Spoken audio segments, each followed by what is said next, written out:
For decades, the world has been told a simple story. Take your omega-3 supplements, and you'll protect your heart, sharpen your brain, and slow the clock on aging itself. It sounded clean, easy, and almost magical, a pill with fish oil that promised to do what modern medicine could not. But the real story of omega-3 is far more complicated, far more controversial, and in many ways more shocking than most people realize.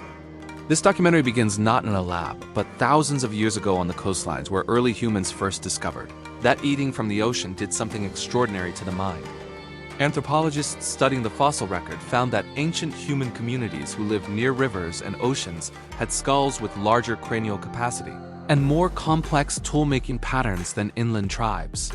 Modern scientists would later discover that the brain-building nutrient responsible was DHA, one of the key omega-3 fatty acids.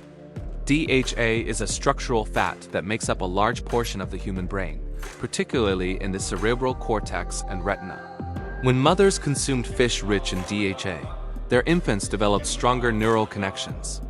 This wasn't speculation, this was documented biology. Omega-3 didn't just nourish humanity. They shaped the evolution of intelligence itself. But while omega-3 were woven into human history, the modern relationship with them has become twisted. In the early 20th century, industrialization flipped the human diet upside down. We replaced natural foods with shelf-stable oils, fried snacks, and processed meals loaded with omega-6 fatty acids. Omega-6 isn't inherently harmful, but problems arise when it crowds out omega-3. Thousands of studies have shown that omega-6 and omega-3 compete in the body like rivals, fighting for control of inflammation pathways. Too much omega-6 pushes the body toward chronic inflammation, while omega-3 helps regulate and calm that inflammation. Contemporary diets often contain 15 to 30 times more omega-6 than omega-3, a ratio linked with higher rates of heart disease, anxiety, depression symptoms, autoimmune disorders, and cognitive decline. By the 1970s, scientists studying Inuit populations noticed something startling. Despite diets extremely high in fat, these communities had unexpectedly low rates of cardiovascular disease. Their secret wasn't low fat or low cholesterol, it was high omega-3 intake from marine animals. This discovery ignited global interest in omega-3, transforming them into a supplement industry that now earns billions of dollars a year. And that is where the controversy begins. Then there is the environmental dilemma. As the world consumes more omega-3 supplements, questions grow about sustainability. Overfishing threatens ecosystems, and fish oil production demands enormous quantities of marine life. Critics argue that the supplement industry harms the environment. Supporters respond that most fish oil comes from fish already being processed for food, meaning the oil is a byproduct. Additionally, new algae-based omega-3 production methods promise sustainable alternatives. The controversy, as always, lies not in whether omega-3 is beneficial, but in how we obtain it, how we test it, and how the public is told about it. What makes omega-3 uniquely polarizing is that unlike pharmaceuticals, it is a nutrient the human body is designed to use. The brain is built from it. Cells rely on it. Inflammation pathways depend on its balance with omega-6. When studies fail to show dramatic results, the assumption is that the nutrient doesn't work. But nutrients do not behave like drugs. They don't override the body, they support it. The benefits of omega-3 are subtle, cumulative, and often most powerful when deficiency exists. And deficiency is widespread. Modern diets rarely supply enough omega-3 to match human biological needs. Surveys consistently show low omega-3 blood levels in North America, Europe, and parts of Asia. Most people are not testing their omega-3 index. Yet this measurement correlates more strongly with long-term cardiovascular risk than LDL cholesterol. Still, physicians seldom order the test, leaving individuals unaware of their levels. The greatest controversy surrounding omega-3 is not that it doesn't work, but that the conversation around it has been warped by industry marketing on one side and dismissive oversimplification on the other. The real science shows a story that is neither miracle nor myth.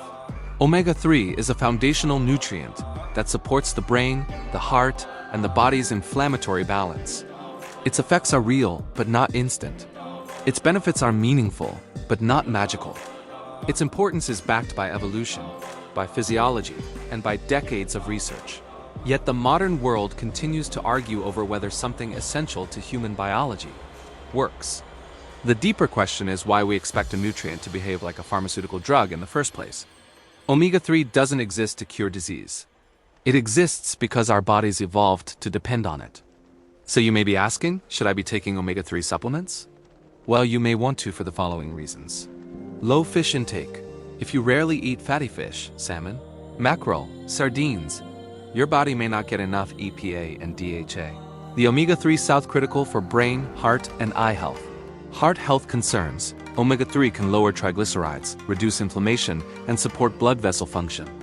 People with high triglycerides or cardiovascular risk factors may benefit. Brain and mood support. DHA is essential for brain structure. EPA has been linked to improved mood and reduced symptoms of depression. Pregnancy and early childhood DHA is crucial for fetal brain and eye development. Pregnant or breastfeeding women often need extra omega-3. Chronic inflammation or joint pain. Omega-3 can help regulate inflammatory pathways, though effects vary by individual. On the other hand, here's why you might not need supplements. Regular fish and seafood intake. If you eat 2 to 3 servings of fatty fish per week, you may already be meeting your omega-3 needs. Balanced diet. A diet high in omega-3 and low in omega-6 may naturally supply adequate amounts. Medication interactions. Omega-3 slightly thin the blood. If you're on blood thinners or preparing for surgery, you should consult a doctor first. The bottom line is most people in Western countries do not get enough omega-3, so supplementation is often beneficial. If you already consume sufficient fatty fish, supplements may not add significant benefits. Choose high-quality, purified fish oil, krill oil, or algae oil to ensure proper dosage of EPA plus DHA. In the end, the omega-3 controversy reveals more about us than about the nutrient itself. It exposes the tension between natural nutrition and modern expectations. It shows how easily science becomes twisted when money enters the equation. And it highlights the danger of judging ancient biological needs through the lens of quick-fix medicine. Omega-3 shaped the human brain. It supported the rise of intelligence. It remains embedded in every cell, every synapse, every heartbeat. Whether we choose to acknowledge its importance or debate it endlessly, the truth remains unchanged. Omega-3 is not a trend, not a fad, and not a marketing creation. It is a fundamental part of what makes us human. At the end of the day, I personally still take omega-3 daily and don't have any regrets. If you like this video, please consider subscribing.